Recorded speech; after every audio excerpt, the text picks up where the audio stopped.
Okay, it's Jim. We're here on the Monopoly Project yacht. We're going to do our floating book reviews. Every successful real estate investor has a yacht, and unfortunately, it's a bikini girl's day off, so today's just me. Today, we're going to review three books, two on commercial property, and one is a fictional book. So let's get started and get out here on Val Vista Lakes, and we'll start with the first book. Okay, it's Jim. We're here on Val Vista Lakes, and we're doing our first floating book review for the beginning of December.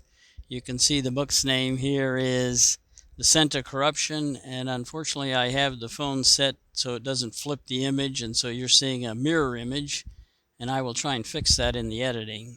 But again, the book is The Scent of Corruption by Alaric Bond. This is the seventh or eighth book in this series that we've read. And I really like the book. That's why I'm continuing the series.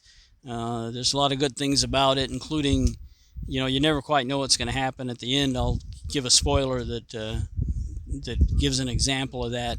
But this book, the name, The Scent of Corruption, that doesn't really have the scent of corruption, really doesn't appear until the very end, explaining the title, and it ends up being involved in two things. I'm going right into the sun, so I cannot see you, although I'm sure you can see me real well. Um, so at the end, the captain, who's is relatively rich and he's well connected, and his father's been buying influence for him, has to shade some of the truth to make things come out good with some of the events that happened in his official log. And so one of the older, wiser shore guys explains to him sometimes a little corruption's a good thing. So that's one thing. The other thing is, like I said, is a spoiler, is the lead character, who's not the captain, it's the lieutenant, and who I really like, and he's been in all 7 or 8 books. He gets wounded, and he also finds a love interest, but she unfortunately has to leave while he's still wounded, and it appears like he's going to make it, but then there's a spoiler here that there's a hint that there's corruption in his body, that he probably won't make it.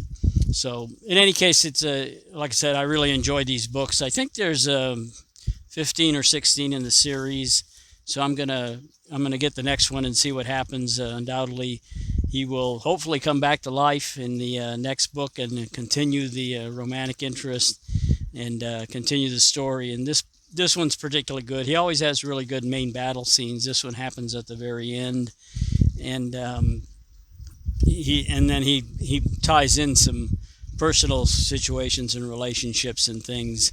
And of course, one more spoiler is, at the very beginning, the main character who I spoke of, the lieutenant, finds a guy on shore who volunteers, and it finally tells him his deep dark secret, that he was also a lieutenant, but he was court-martialed and driven out of the Navy. But he now wants a ship because he just wants to go to sea. So he's coming aboard as an able seaman, which is way below what he was. Plus, he hadn't really done the work. He had supervised the work of those kind of people, but he had never actually done it. So it's kind of interesting in the as the story goes on, he does the work and finds that he really enjoys it, and also enjoys not being in command and not being responsible for everything. But you can guess what happened at the end. He saves the day.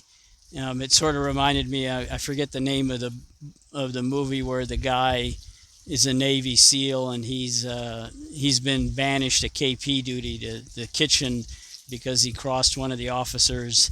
It's John Von Damme or one of those guys, and of course terrorists take over the boat and they secure everybody, and somebody says, well, one of the ship's cook's assistants is missing, and everybody says, that's not a problem. And of course he turns around and kills everybody. So that's a really good movie, and so I thought that was what's going to happen. It wasn't quite that dramatic, but it was close. He saves the day, and hopefully, again, when we get back to the next book, he'll reappear and being reinstated. One of the things that was kind of done quickly at the end is there were 2 legal issues. One, this guy in the court-martial, and the woman I spoke of, the romantic interest, had been a stowaway, and a lawyer comes aboard and sort of solves both problems at once. So it's kind of a too quickly wrapped up, ending, but still very enjoyable. The books are very enjoyable. So I heartily recommend Alaric Bond and his Fighting Sail series. Thank you. This is Jim for the Monopoly Project. We'll see you next month with some more floating book reviews.